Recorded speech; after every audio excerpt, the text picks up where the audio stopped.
so I can really get a sense of your excitement, and that I appreciate ahead of time.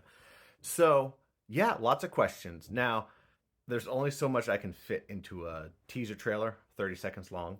So, there's a lot that I have in the planning and idea stage. You were asking about things like tiny houses and things like that. So, I wasn't necessarily looking to create a medieval commune, so to speak. What I don't want people living there necessarily, except during events. But the idea is to create a habitable village that, by all outward perception, can habitate, a community of maybe 200 people, or at least represent that.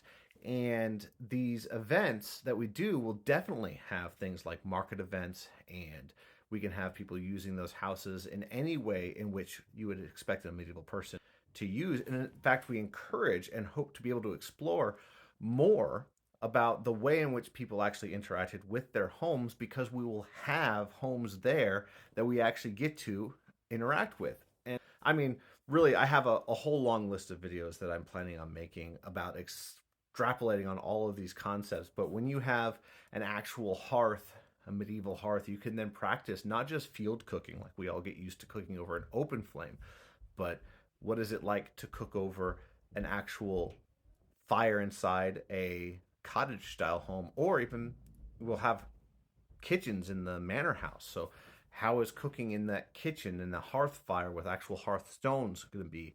And these are just, tip of the iceberg kind of thing that we can go into.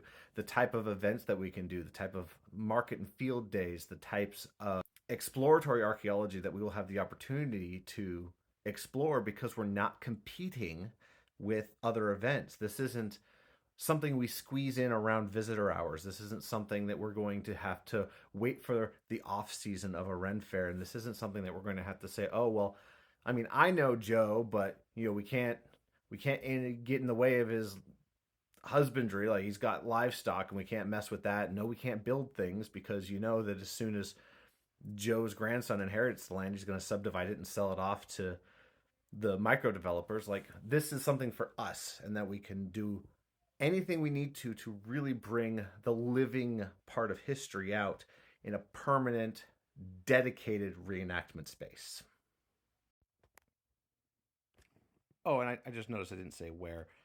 We're talking about the Midwest, outside the greater Kansas City metro area, in rural Kansas.